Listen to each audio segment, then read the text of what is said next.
Welcome to all is well channel.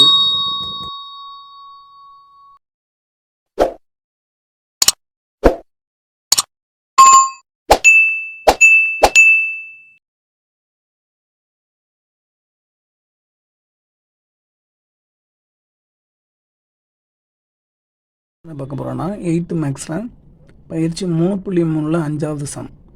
X plus 1 centimetre பக்க அளவுள்ள கனசதுரத்தின் கன அளவை காண்க. ஸோ எக்ஸ் ப்ளஸ் 1 வந்து அந்த கனசதுரத்தோட பக்க அளவுன்னு கொடுத்துருக்காங்க, அதோட கன அளவு கேட்டிருக்காங்க. ஸோ ஃபார்முலா எழுதிக்கிறோம். கனசதுரத்தின் கன அளவுக்கு என்ன ஃபார்முலா எழுதிக்கலாம்? கனசதுரத்தின் கன அளவு ஈக்குவல் டு ஃபார்முலா வந்து ஏ கியூப், அதாவது பக்கம் இண்டு பக்கம் இண்டு பக்கம். ஸோ நமக்கு இங்கே என்ன கொடுத்துருக்காங்க? ஒரு பக்கத்தோட அளவு கொடுத்துருக்காங்க. ஸோ எக்ஸ் ப்ளஸ் 1ங்கிறது தான் பக்கத்தோட அளவு. அப்போ கன அளவு equal to X plus 1 whole cube. So இது என்ன ஃபார்மெட்டில் இருக்குது? A plus B whole power 3ங்கிற ஃபார்மெட்டில் இருக்குது. இப்போ நம்ம எழுதிக்கலாமா? A cube plus 3 A square B plus 3 AB square plus B cube. A இருக்க இடத்துல எக்ஸ் இருக்குது, பி இருக்க இடத்துல 1 இருக்குது. அப்ளை பண்ணிடலாமா? ஸோ ஈக்குவல் டு என்ன வரும்?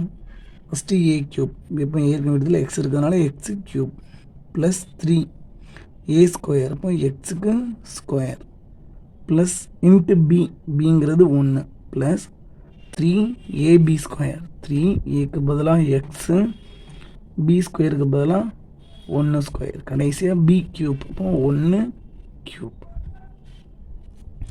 எழுதிக்கலாம். எக்ஸுக்கு கியூப் எடுத்தால் எக்ஸு கியூப் தான் ப்ளஸ் 3 எக்ஸுக்கு ஸ்கொயர் எடுத்தால் எக்ஸ் ஸ்கொயர் இன்ட்டு 1, அப்போ 3 இன்ட்டு 1 3 தான். அடுத்த டைம் 3 எக்ஸு, 1க்கு ஸ்கொயர் எடுத்தால் 1 தான். ஸோ போட்டாலும் 1 போடணும். லாஸ்ட் டைம் 1க்கு கியூப் எடுத்தால் 1 தான். ஸோ அப்போது கனசதுரத்தின் கன அளவு என்ன கிடச்சிருக்கு? X cube plus 3 X square plus 3x plus 1.